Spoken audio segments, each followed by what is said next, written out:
So this is going to be the ROG Tessen. Whoa. Let's pause right there.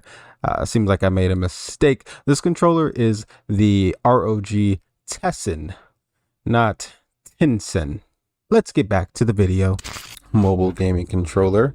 And if you can't tell by the design from here, this has a unique feature which got me interested in making the purchase of this controller, is that it folds and it can collapse. So that's when it comes to traveling, that can be very useful. If you are traveling very light, say if you're doing a commute to work, commute to Starbucks, a commute somewhere, and you don't have a lot of space, you might be able to put this in your pocket. We'll test that out later and see.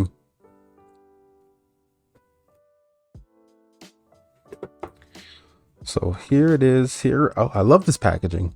Like how that just folds out like that.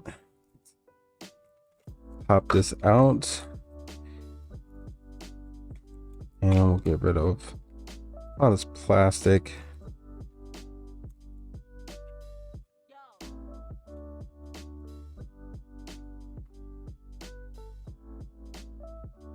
Yeah, just very easily just folds. No real no serious restriction, no collapsible design where you have to like put it a certain way. I can start bending this way, I can start bending from the right, left, it doesn't really matter. Whichever way I start bending, it's gonna bend one way first and then proceed on the other side.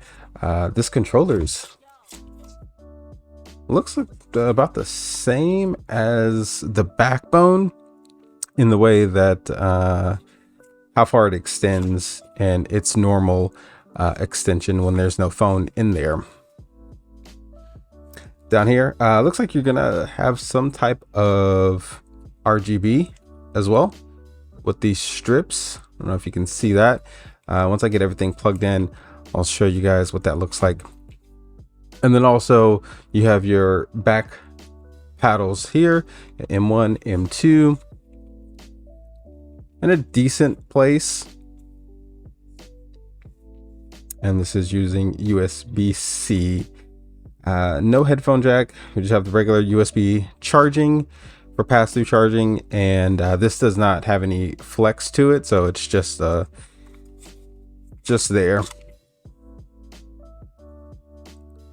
But yeah, this is it's not too bad. Control itself has a light feel to it. I think the backbone has a little bit more of a heftier feel compared to this. I don't want to say this is as hollow as the Easy SMX, but it's teetering in that space. Thumbsticks, while small, I feel like they have, you know, that nice motion to it compared to the backbone, where it's a little bit more restrictive.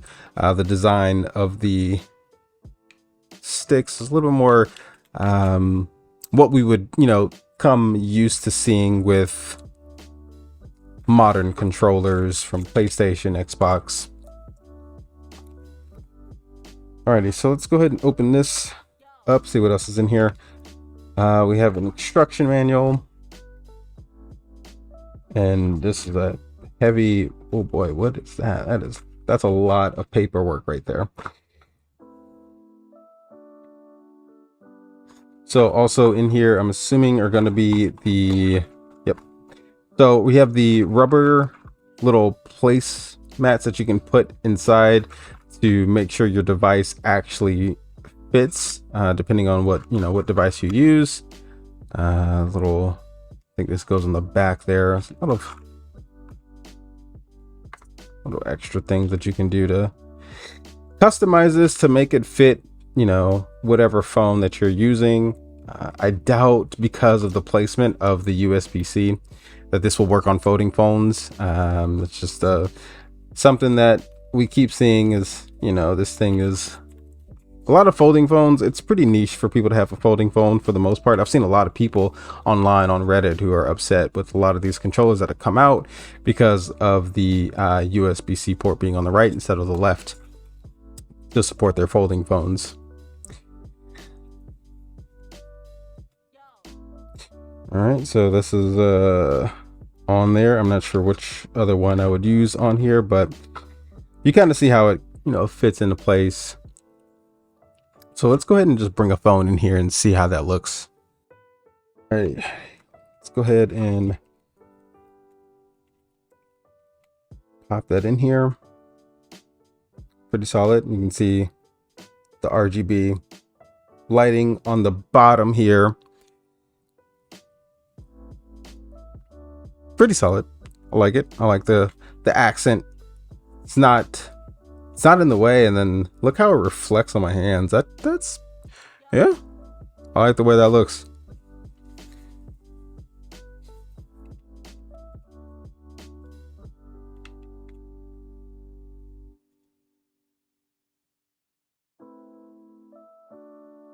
Buttons feel pretty smooth for the most part.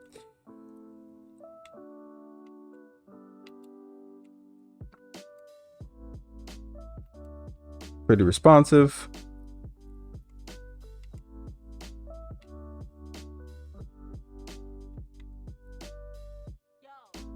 And it seems like with the buttons, we have a little settings button, a home button, the ROG button, which I'm assuming is going to take you to the ROG app for more customizability. Is that a word? So you can customize the controller just like the Game Surge, just like the Razer apps, and the Backbone app. This is going to be a menu button, simple as that. For this game, apparently it makes me jump, but for most games, that will probably open up the menu, the pause menu. For this game, for whatever reason, it's B.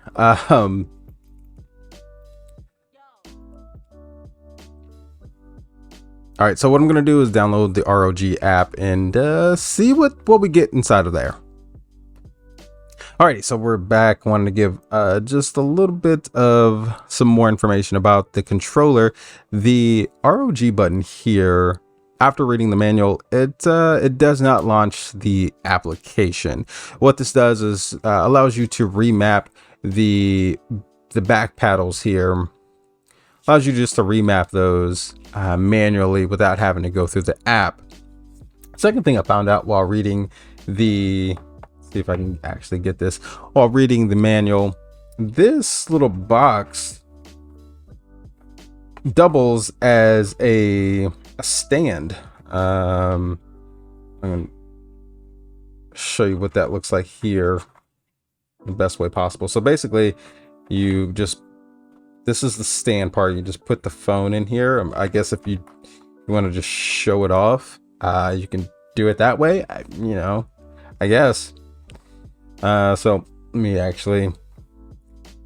take this phone out real quick and I'll show you what that looks like. This is what that looks like. Hopefully that's coming up on camera for you guys. But yeah, that's it's a useful way of, I guess, using the equipment, the box in a way, so you don't have to throw it away. You can just have it as a little stand. Good on you, ROG. Alrighty, so here is the ROG Armory Crate application. This I'm guessing because ROG has so many devices, it's a little not mobile controller friendly. As you can see, I have to hold it vertical instead of horizontal. But if I go to device configuration here and then click on the ROG Tessen, then I can switch to something like this, where we have options to customize certain things. We can change the lighting similar to the Razer app, brightness, speed. So currently brightness says 100, normal speed. So if I back, let's see, how do I set it to fast? Now let's move a little bit faster. At the slow.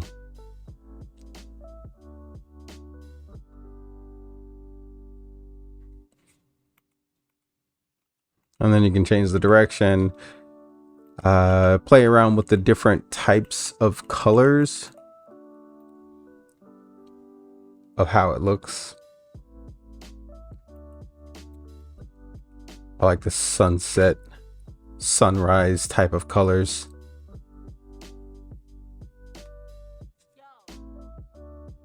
Very beautiful. Very, very beautiful.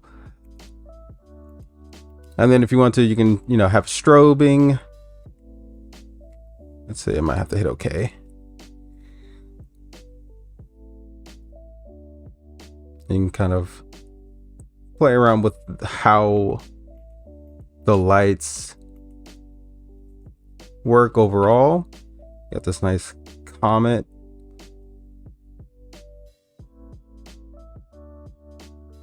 Kind of like that one. And then, oops, let's go back, lighting, and flash and dash. Hopefully that's coming up on the camera.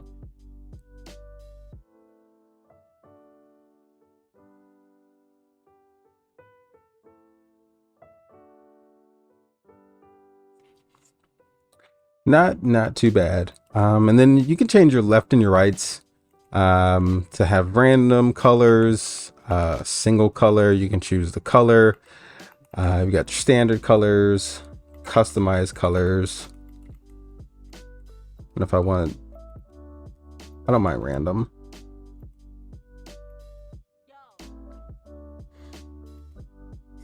And then with the buttons, a lot of these things are just going to be for you to, oops,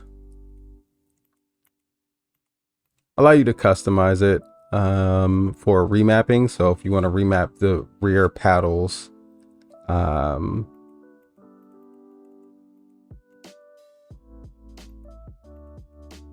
you can do it that way to make it so. Let's go do this. Choose left button, and I can either disable, switch it to, if I want it to be B, go down, hit OK, and then that's been remapped. Now both of these buttons are BB instead of BA, so we'll change that back. Oh, I keep going to the menu. We'll remap this back to, oh my goodness. Okay, you know what? It might be easier just to use my finger. Where is A? Did I pass it? There it is. Switch that back to A. So switching, like, this is the front, right? Click on that. You can remap all the buttons there. Clicking on the back, this is where you get the two paddles back here. Give you a better look. The M1 and M2 paddles that you can kind of click in the back here. Got a nice feel to it. Oh, I've clicked that way too many times. Let's get back in here. Oh, and see, now it's got the ROG Tessen is showing up in the GameSir app. I don't know how I feel about that, guys. All right, let's go back to, now I'm kind of curious. Can I mess with stuff? Like, can I actually gamepad test?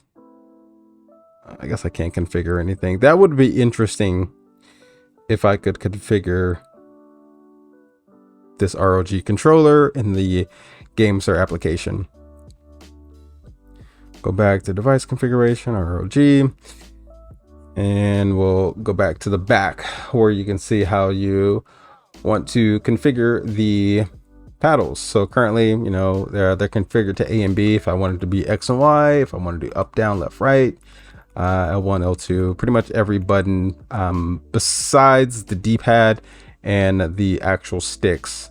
You can click, you know, L3, R3, but you cannot use it for actual movement, which makes sense. And then the top, standard L1, L2, R1, R2.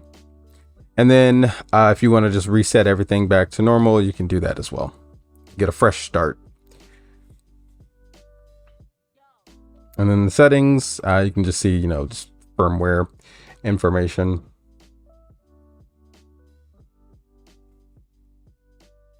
So what we're probably going to do is play some games, see how this controller feels and plays with a bunch of other games that I have on here. And then I guess we'll have to review it, huh? Let's do that.